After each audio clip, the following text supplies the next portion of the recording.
আসসালামু আলাইকুম, শোনো মুসলমান। আল্লাহ তোরে বানাইলো দিয়া মান সম্মান। বানাইয়া কইছে আল্লাহ করতে ইবাদাত। খুশি হইয়া আল্লাহ তাআলা দিব যে জান্নাত। আমল যদি না করো যাইবা ধ্বংস হইয়া, পরকালে জাহান্নামে দিব যে ফালাইয়া। আরো একটা কথা আল্লাহ দিল যে বলিয়া, আমার নবীর মান সম্মান রাখিও ধরিয়া।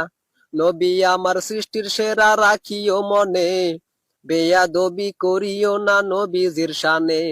দুনিয়া বানাইছেন আল্লাহ নবীজির কারণ, কায়েনাতের মালিক নবী রাখিও স্মরণ। আল্লাহ যখন ছিলেন একা, কেউ চিনে না তাকে। আল্লাহ বলে এখন আমার প্রকাশ হওয়া লাগে। এই বলিয়া আল্লাহ তখন বানায় নবীর নূর, তারকা বানাইয়া রাখে আরশের উপর। কতদিন রাখছে আল্লাহ তারকা বানাইয়া, আমি কিছু বলি না ভাই, হাদিসে বর্ণনা।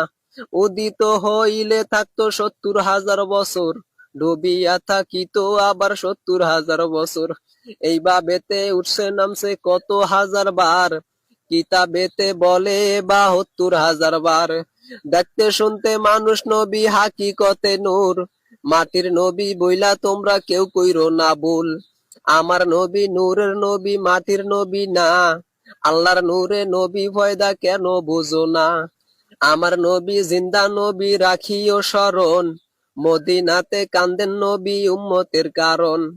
মরা হইলে কান্দে কেমনে আমি বুঝি না, তোমরা কেহ বুঝে থাকলে আমায় বলো না। আল্লাহ কোনো কাজ করেন না আরশে থাকিয়া, নবীর উপর পড়েন দরুদ ফেরেশতাগণ নিয়া। আমাদেরকে করছে হুকুম কোরআনে ঘোষণা, নবীর উপর পড়ব দরুদ দাঁড়াইয়া দাঁড়াইয়া। মন্দ যে যা বলে বলুক আমরা শুনবো না, গোস্তাকে রাসূলের কথায় কান দিব না।